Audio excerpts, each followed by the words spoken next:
All right, hey guys, welcome to another Counselor's Corner update with Mr. Wagner and myself. We are here once again to just give you guys some of the new things that may have happened since our last video. And today we actually have kind of a mini lesson for you guys that we thought was appropriate. But to get us started, we're just going to go over some updates. So for Fred, don't forget, guys, the classes are currently going live. If you haven't participated in a Zoom class or checked out some of those YouTube videos, we really want to encourage you guys to do that. It's been awesome seeing the students that have been doing that. I know this week, I looked at last week's video and the only comment we got from Fred was from Mayana from Mrs. Rolfstrom. So thank you, Mayana, for commenting and watching that video. If others of you are watching, all you gotta do is leave a comment below. I know you guys know how, because you guys are very technologically savvy with all those things. So thank you, Mayana. One highlight I wanted to pull from the Fred YouTube channel this week was in Mrs. Mashour, Mrs. Sutton's Lighthouse video last Thursday. I actually saw two students in the video with them. So that was awesome, seeing Maria and Celeste interacting. So we want you guys to be online. So take advantage of that and join us in these opportunities.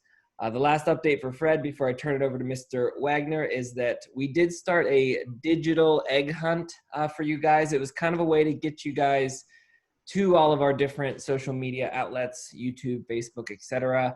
And I had a few parents commenting or family members commenting that they couldn't find all the eggs. So here I am coming to you with some hints to help you guys out. There are 12 of them. The first one was on the flyer that explained the egg hunt, so you should have had that one. If not, go back and look at that flyer. There are 6 on the Fred Douglass website. There is 1 on our Fred Douglass Facebook page, and that's been posted a few times, so take a look in comments. There is 1 on Instagram. There is 1 that you will only get by logging in and doing a Zoom lesson with your teacher. And then there are 2 on YouTube, and you might have to dig through some of those comments. So hopefully you guys find them. The deadline to submit is the end of this week. So please get those submissions in, and I will put a new link below. I think that's it for Fred. Go ahead, Mr. Wagner. All right, thank you. For Blades, just please continue to check Class Dojo, get connected there if you have not. A lot of the teachers are interacting with students, submitting their work on Class Dojo, and we really look forward to seeing everything that you guys are doing at home from Class Dojo. So please get connected that way. Check out our YouTube channel that we're posting things daily. Please give us a shout out in the comments below. We'd love to hear from you. Quick shout out to Benjamin Whitaker, who made a comment in Mrs. Donahue's art project. We'd love to hear from you. So please keep letting us know that you're there and reaching out that way. Also, keep working on the packets that were sent home. If you have any questions, reach out to your students or your student's teacher, and we'll kind of go from there. As well as we sent out, there's gonna be another bag of book pickup this Wednesday from 8 a.m. until 4 p.m. this Wednesday, April 15th. It's the same bag of books that were previously set out in front of the school, but we're going to do another batch this Wednesday. It'll be the same books as well. So if you already picked them up, you don't need to, but if you forgot, you're going to get a chance to, you can pick them up this Wednesday as well from 8 to 4 p.m. And please be on the lookout. We're going to do some fun things over social media, YouTube, Facebook, just from the staff to reach out to the students. So that's coming in the future. Please be on the lookout for that as well. And recently, the Board of Education revised our school calendars for this year. So I think we'll put a link in the comments, Adam, Mr. Mung, as far as that new revised calendar. But the last student day is June 12th. So that's kind of what you guys need to know. So I'll send it back over to you, Mr. Mung. All right. So I was doing a little digging online looking for a parable.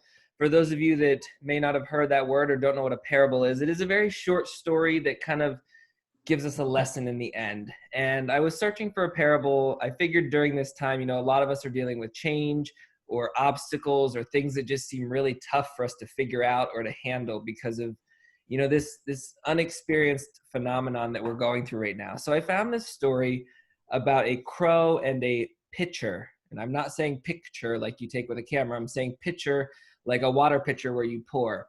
And I had Mr. B draw me a picture. For Fred students who might know Mr. B, he drew us a little picture of this crow and the pitcher. And if you notice, the crow looks like he's trying to get a drink, but his head's a little too big. This pitcher has a very narrow neck, and he can't get to the water. And so I kind of related the crow to us, teachers, counselors, students, families. You know, right now we're dealing with a challenge that we may not know how to get to what we need. Were you going to say something, Mr. Wagner? Sorry, it looked like you wanted to jump in. So, you know, rather than giving up, the crow gets clever. He realizes the pitcher is too heavy for him to kind of knock over. It's probably made of clay or something like that he can't move it. But what he can control are the little things around him, which are supposed to be stones. So one at a time, he picks up the stones and he drops it into the pitcher. And eventually it might take, you know, hours, might take half of a day for him to do that. But eventually when he drops the stones in, the water slowly would rise. And by doing just a little thing at a time, like even if we feel like, oh, that one pebble didn't make a difference, those little things add up. And so during this time where it's scary, confusing, you know, just out of our routine, sometimes just doing something little and being happy with that little success is going to eventually lead us to our big goal. And in the story, the parable, the crow just wanted some water, and eventually he got it. So I thought that was a good example. I don't know if you want to add anything to that, Mr. Wagner. I think it's fantastic for what we're going through now, just persevering, taking small steps day by day. We're all in this abnormal stage where this is all new to us. So keep taking it day by day in small steps and keep persevering. It's a great parable. Thank you for sharing that. No problem. And there's tons of them out there. Like if you guys like parables or you want to read more, just do a Google search, parable about, you know, if you're going through a time where, you know, you're really afraid of something, a parable about fear. And there's tons of awesome stories that just kind of help you relate to whatever you're going through. So if you guys have any ideas of other stories or topics you want us to talk about, please put them in the comments. We would love to hear from you guys some ideas. I know last week we challenged you guys to give us some this or that questions, but we didn't get any. So we need you guys to interact. It'll make it more fun and, you know, give us more stuff to talk about. So. Absolutely. Awesome. Well, I think that's it. Yep, that's all I got. Keep having great days. Keep doing connecting to us as much as you can, and we just love to hear from you guys. We miss you all, and go from there. Awesome. Take care, guys. Bye.